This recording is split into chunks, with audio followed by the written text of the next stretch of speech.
It's Chords and Coffee, and today we are discussing diminished chords.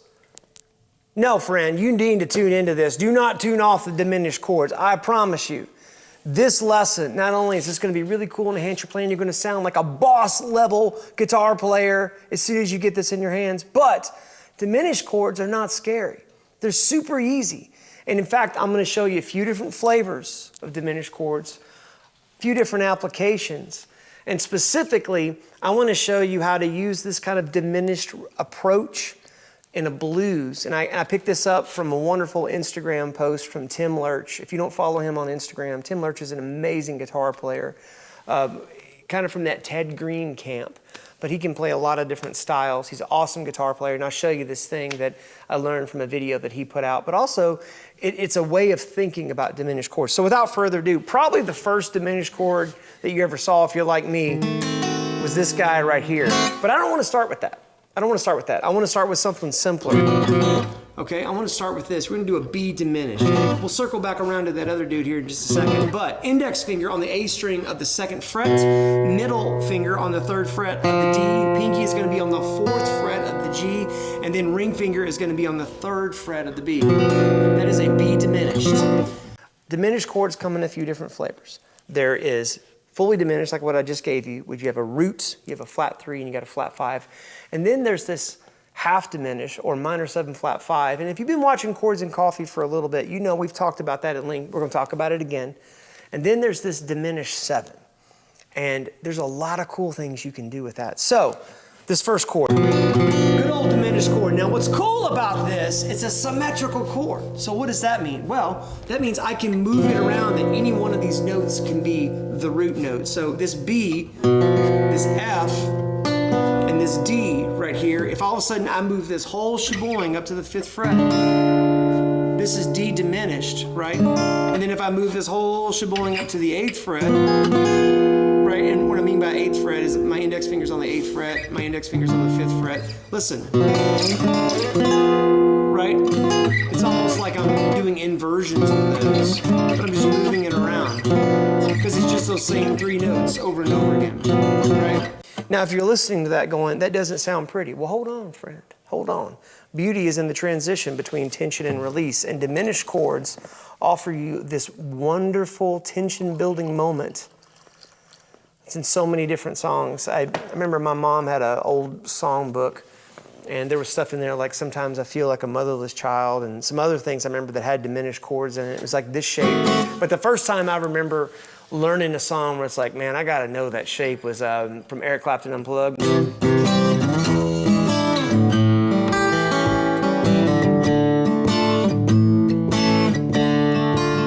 it comes.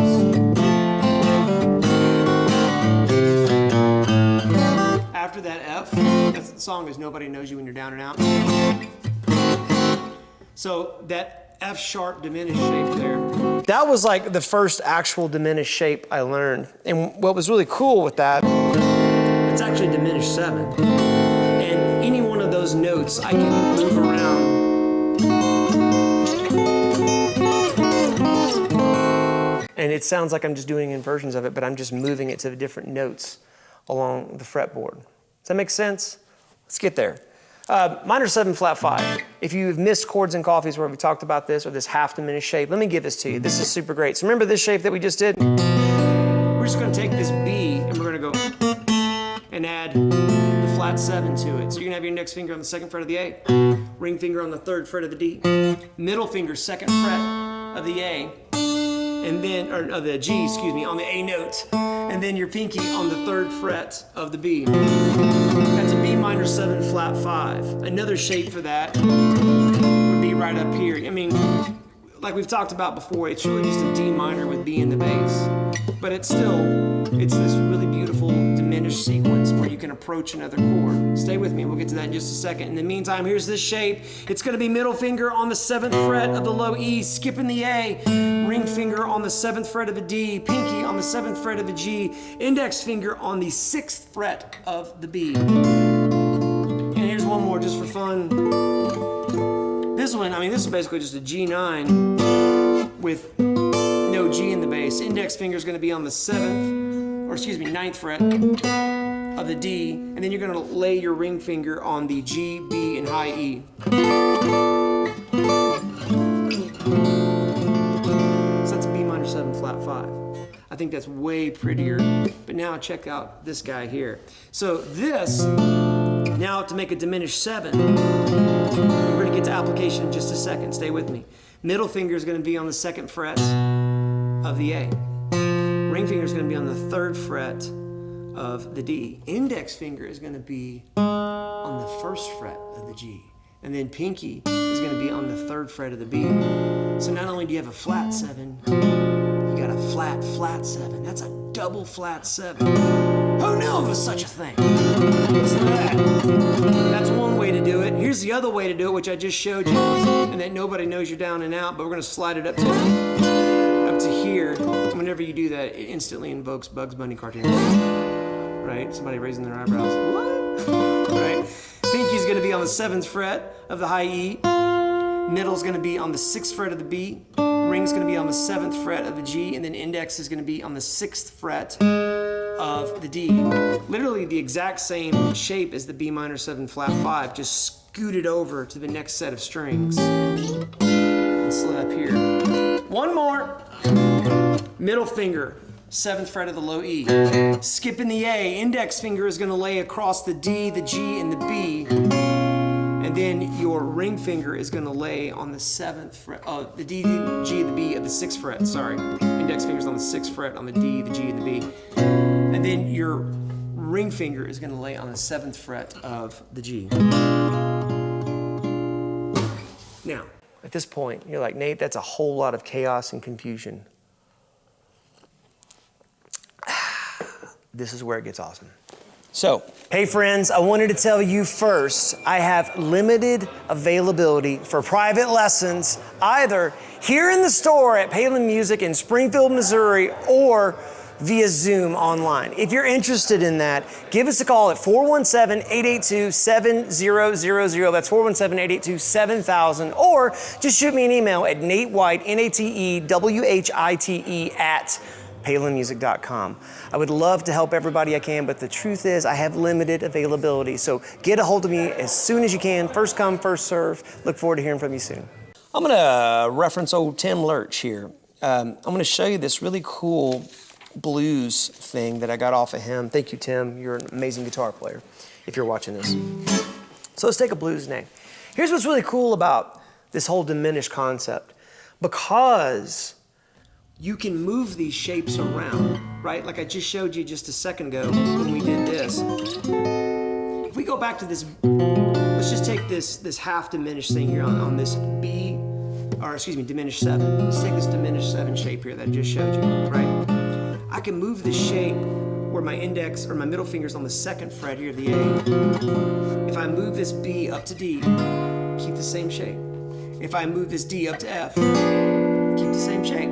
And if I move this F up to A flat or G sharp, keep the same shape. Why those notes? Because that's the notes that are in this chord. I got a B, I've got a, I've got a B, I've got an F, I've got a G sharp or an A flat, and I've got a D. And so if I just go, okay, B, D, F, A flat.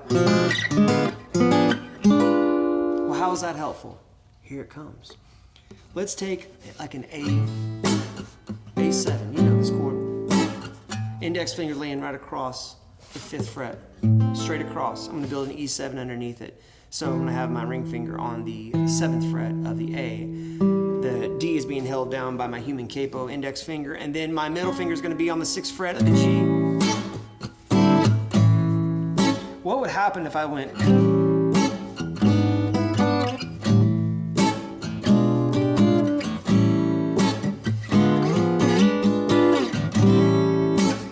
That's pretty cool. That is a little bluesy, gospel-y kind of thing that you can insert anywhere and everywhere where there's a dominant 7 chord. And here's the cool thing. I'm literally just playing the same chord over and over again in different inversions with this A7, but it sounds different because your ear hears the movement, the reordering of those notes, and that reordering of those notes with this chord implies this forward momentum that just sounds really cool.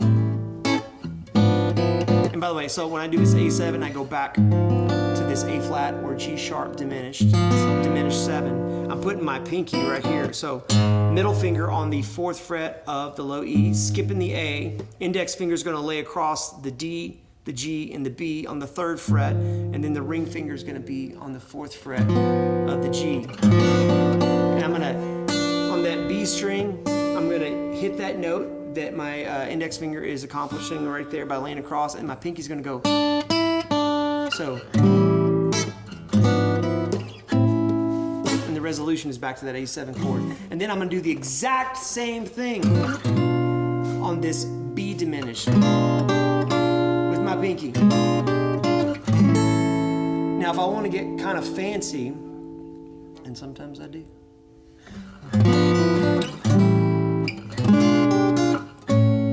I might do that little move right there, and that little move is, let's see,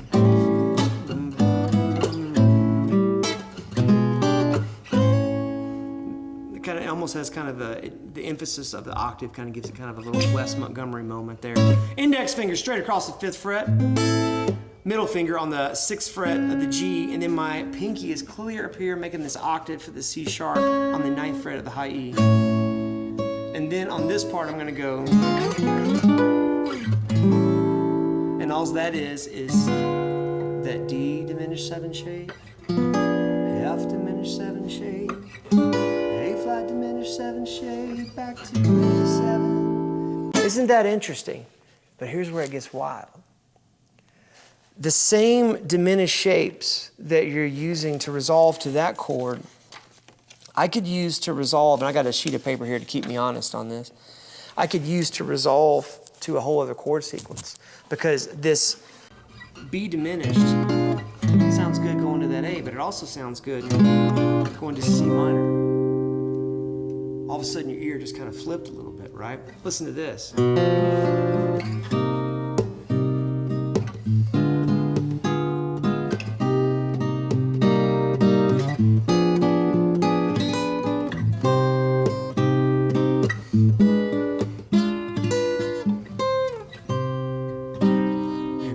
Happening right there is I'm playing this B diminished 7, middle finger 2nd fret of the A string, ring finger 3rd fret of the D, index finger 1st fret of the G, pinky is on to the 3rd fret of the B to this C minor 7, index finger straight across the A to the high E, build a minor 7 underneath it where you got your middle finger on the 4th fret of the B, open G, ring fingers on the 5th fret of the D, and then now do that same shape up here but for D minor or D diminished 7, back to C minor, and then F diminished 7, and let's do this one just to mix it up a little bit, but it's still C minor, index finger straight across the 8th fret from E to E with my ring finger on the 10th fret of the A, and then the A flat diminished 7.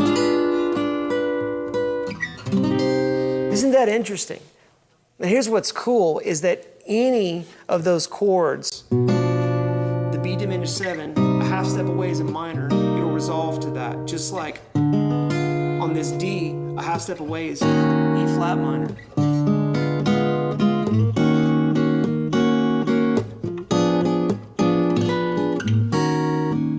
It's just like your ear just has to reset a little bit.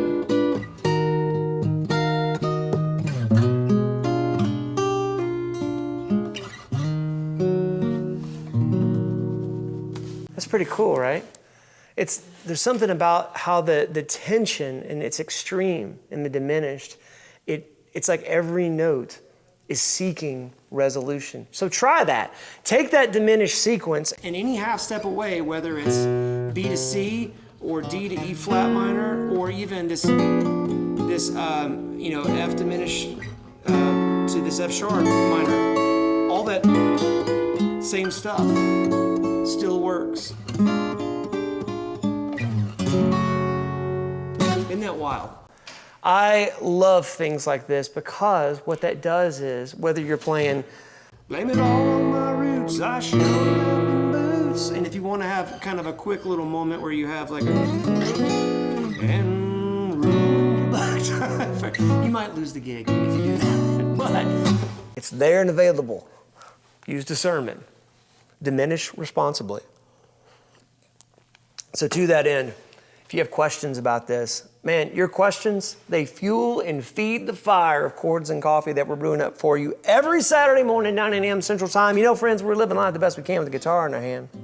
And I look forward to doing this every week. Please share this video. Please hit subscribe. There's a whole bunch of you that watch these videos that don't subscribe yet. If a diminished lesson doesn't get you across the line of subscribe, I don't know what else will. Hey, I appreciate you. Thank you, everybody. We will see you next week for another Chords and Coffee.